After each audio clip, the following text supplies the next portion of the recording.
Bash in Berlin WWE का premium live event bash in Berlin दोस्तों हो चुका है खत्म। ये हमें देर रात 10:30 बजे देखने को मिला था कल। और गाइज इसके अंदर डब्ल्यू वालों ने सिर्फ 5 मैचेस रखे थे। ओवरऑल दोस्तों शो कैसा था और ट्राइबल चीफ रोमन रेंस का रिटर्न डेट निकला है, तो सब कुछ जानने के लिए वीडियो को एंड तक जो देखेगा। हम ये भी डिस्कस करने वाले हैं कि बैश इन बर्लिन के बाद क्या हुआ है। तो ये रहने वाली एक मैच ऑफ वीडियो। सबसे पहले बैश इन बर्लिन की बात कर लेते हैं।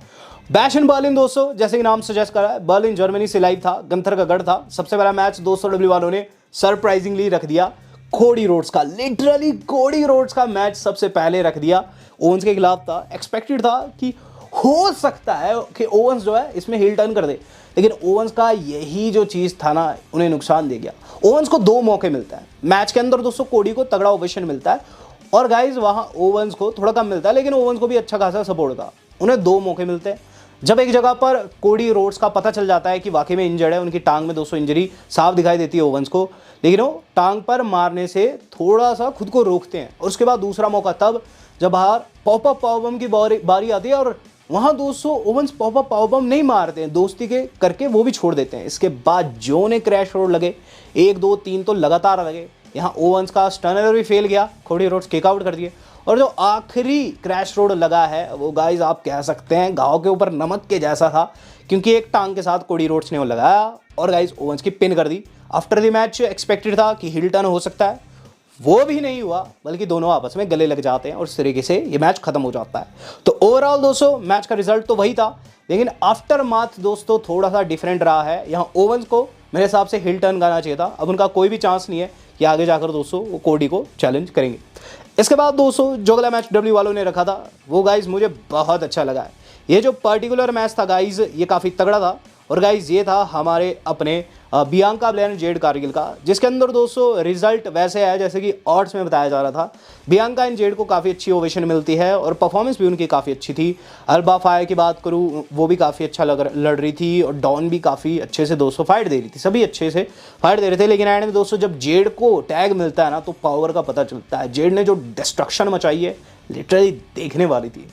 जेड कारगिल एंड में ऐसा डोमिनेशन मचाती है कि गाइस सभी को नस्तानाबूद कर देती है और फिर बियांका के साथ मिलकर अपना फिनिशर लगाती है, जो कि गाइस इससे पहले कभी किक आउट नहीं हुआ है। और इस फिनिशर के चलते दोस्तों यहाँ वो मैच को जीत गई है और brand new tag team champion बन गई है। अब गाइस हमें देखने को मिल रहा है तीसरा मैच नाइट का, जो कि मेरे हिसाब से बेस्ट मैच था। मेरे हिसाब से डब्ल्यू वालों को इसे मेन इवेंट में रखना चाहिए था, लेकिन चलो जहां रखा सो रखा। CM Punk versus Drew McIntyre was a 5 star match. इससे पहले स्ट्रैप मैचेस हुए हैं और पंक के दोस्तों जितना मुझे पता है इससे पहले 3 स्ट्रैप मैच हो चुके हैं, 3 या फिर 4, सब में वो जीते थे। तो यहाँ उनकी स्ट्रीक भी दाव पर थी। स्ट्रैप मैच में होता गया है कि हर एक कॉर्नर को छूना पड़ता है और एक सुपरस्टार को लाल बत्ती दी जाती है, दूसरे को हरी। जब आप एक कॉर्नर को एक टर्न बकल को छूते हैं तो वो बत्ती जलती है। चारों को एक साथ छूना होता है बिना रुके, बीच में मार धाड़ होगी तो आपको फिर से स्टार्ट करना पड़ता है। तो ये रूल रहता है। चलो स्ट्रैप से वो बंधे हुए थे, तो जब ड्रू जाने की कोशिश करते हैं पंक रोकते हैं, पंक जाने की कोशिश करते ड्रू रोकते हैं, मैच आगे बढ़ता रहता है। एंड में दोस्तों होता क्या है कि जो सीएम पंक है ना वो ब्लीड कर गए थे। ड्रू ने इतना मारा था सर से खून निकलने लगा था। ड्रू मैकिंटायर क्लेमोर भी जड़ चुके थे, लेकिन फिर ड्रू ने गलती कर दी। वहाँ दोस्तों रिस्ट बैंड निकाला उनकी वाइफ वाला, जिसे देख पंक में ऐसी एनर्जी आई जैसे कि मानो फिर से 26 साल के हो गए। सीएम पंक ने दोस्तों जो तोड़ा है वहाँ ड्रू मैकिंटायर को, हर एक कॉर्नर पर दोस्तों एक जीटीएस, लिटरली एक जीटीएस एक कॉर्नर पर, जैसे कि भंडारे में दोस्तों खाना। वहाँ दोस्तों लिटरली ड्रू मैकिंटायर डिस्ट्रॉय हुए हैं। हर एक कॉर्नर को दोस्तों वहाँ पंक ने छुआ, हरी बत्ती जली। और गाइस इस तरीके से सीएम पंक इस मैच में जीत गए हैं। बैंड भी वापस ले लिया। कुल मिलाकर ड्रू मैकिंटायर के लिए बैश इन बर्लिन काफ़ी बेकार रहा और सीएम पंक के लिए सबसे बढ़िया। इसके बाद दोस्तों जो अगली चीज़ हम लोगों को देखने को मिली वो था गाइस हमारा सामा मेन इवेंट ऑफ इवनिंग, जहां दोस्तों हम लोगों को देखने को मिल रहा है रिया रिपल एंड डेमियन प्रिस्ट का मैच, जो कि फेस कर रहे हैं लिव एंड डॉम की जोड़ी को। लिव एंड डॉम की जोड़ी को काफ़ी तगड़ा बू मिलता है और गाइस सच्ची बात बताऊँ मिलना भी चाहिए था, क्योंकि गाइस इसके अंदर डॉम एक जगह पर जिस तरीके से रिया को फिर से पुरानी बातें याद दिलाते हैं, बाहें खोलते हैं, रिया एक बारी को इमोशनल भी हो जाती है। लेकिन फिर दोस्तों जो रिया ने मारा ना वहाँ डॉम को, लिटरली डॉम को पुरानी यादें याद आ गई होगी। इस दौरान हमें चीज़ देखने को मिलती है एंड जैसे में जब रिया एंड खासकर डेमियन प्रिस्ट डोमिनेट करने लगते हैं, वहाँ दोस्तों JD McDonagh, Carlito, even Finn Balor की इंटरफेरेंस हो जाती है। वहाँ दोस्तों फिर ये दोनों पिटने लग जाते हैं, लेकिन एकाएक दोस्तों डेमियन प्रिस्ट में वही अंडरटेकर वाली आत्मा आई, उन्होंने सभी को डिस्ट्रॉय कर दिया। फिन को भी दोस्तों सुपर किक कर दिया। इवन डोमिनिक को दोस्तों क्लोज लाइन लगा दिया अनाउंसर टेबल के ऊपर। और फिर दोस्तों जो इशारा करते हैं लिव को कि बेटा रिया पीछे खड़ी हुई है, रिया रिप्ली ने देर नहीं लगाई, द रिपटाइड 1 2 एंड 3। यहाँ दोस्तों रिया रिप्ली ने मैच को अपने नाम करवा दिया। रिया एंड डेमियन की जोड़ी इसके अंदर जीत गई है। बात की जाए दोस्तों अपने main event of the evening की, तो guys main event of the evening हो चुका है बिगन। यहाँ दोस्तों रैंडी ऑर्टन को काफ़ी अच्छा ओवेशन मिला, लोगों ने उनका संगीत भी गाया, लेकिन जब गंथर की बारी आई तो साउंड जो रहता है मीटर वो बिल्कुल फट गया था। गंथर का एक गढ़ था जर्मनी में दोस्तों, जो हमारे अपने गंथर है साउदर्न रीजन में पैदा हुए हैं, तो गाइज जर्मन शासक की एंट्री जो थी वो देखने वाली थी और काइजर ने 4 चांद लगा दिए इसमें। और उसके बाद मैच बिगन होता है। मैच के अंदर दोस्तों हमें चीज़ देखने को मिलती है कि रैंडी ऑर्टन के बैक इश्यूज काफ़ी परेशान करते हैं, आरक्यू भी लगाते हैं, लेकिन उसके बाद वो पीठ पकड़ लेते हैं। जहां एंड में हमें एक चीज़ देखने को मिलती है, उन्होंने बैक ड्रॉप भी लगाया था अनाउंसर टेबल के ऊपर। और गाइज अब वो आरक्यू के लिए भी जा रहे थे, एकाएक दोस्तों जो गंथर है उन्होंने अपना सबमिशन लगा दिया। रैंडी बचने की कोशिश करते बार बार, एक जगह पर तोड़ भी देते हैं, लेकिन फिर से पकड़ लेते गंथर और ऑर्टन बेचारे वहां फिर बेहोश हो गए और मैच को जीत गए Gunther. Championship, world heavyweight championship यहां हो गई रिटेन। उसके बाद रैंडी ऑर्टन एंड गंथर के बीच में एक हैंडशेक भी देखने को मिलता है, जो कि काफ़ी अच्छा जेस्चर था। कुल मिलाकर दोस्तों मेरे हिसाब से तो रैंडी जीतने चाहिए थे, लेकिन गंथर ने मैच को अपने नाम किया और इस तरीके से पूरा का पूरा बैश एंड बर्लिन जो है रैप्ड अप हुआ है। बात कर लीजिए बैश एंड बर्लिन के बाद क्या हुआ, तो बहुत कुछ हुआ है।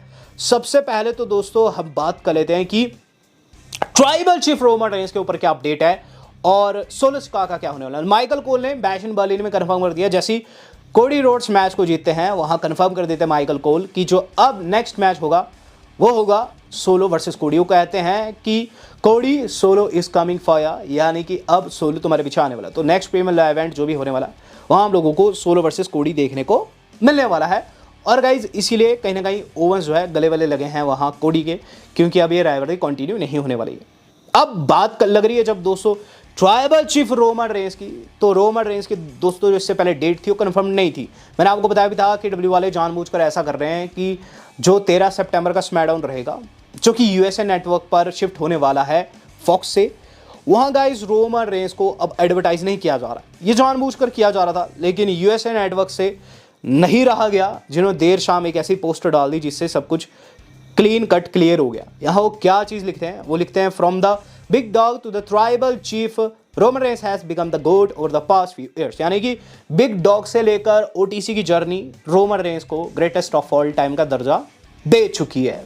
नीचे वो लिखते हैं SmackDown returns home to USA network on September the 13th। तो यहाँ उन्होंने कहीं ना कहीं अपनी स्मैकडाउन वाली शो को भी एडवर्टाइज कर दिया, जो कि उनकी नेटवर्क पर होने वाली है। कुल मिलाकर दोस्तों कान ऐसे पकड़े या फिर ऐसा पकड़े, बात इतनी सी है कि वो स्मैकडाउन काफ़ी ह्यूज रहेगी और ह्यूज जो बिना रोमन रेंस के बन नहीं सकती। आपने बैश एंड बर्लिन देख लिया है, आप समझ रहे हैं मैं क्या कहना चाह रहा हूँ।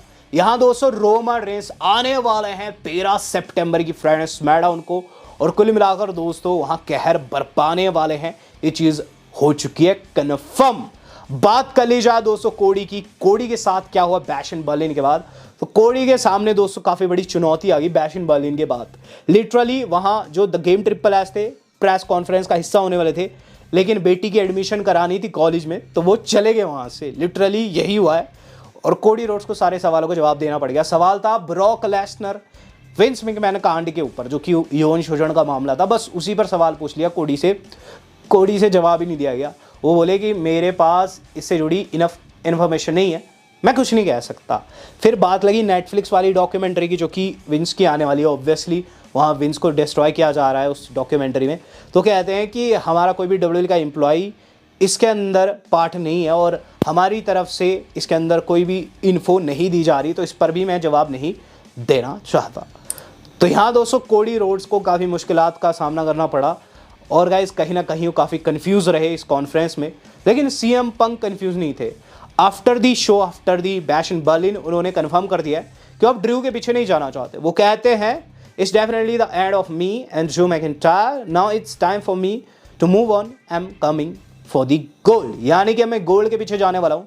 ड्रू मैकिंटायर और मेरे बीच का जो भी था अब मैं उससे मूव ऑन करने वाला हूँ, लेकिन क्या मूव ऑन होगा, वेल ये तो समय बताएगा। यहाँ दोस्तों सीएम पंक ने कंफर्म कर दिया कि वो गंथर को चैलेंज करना चाहते हैं।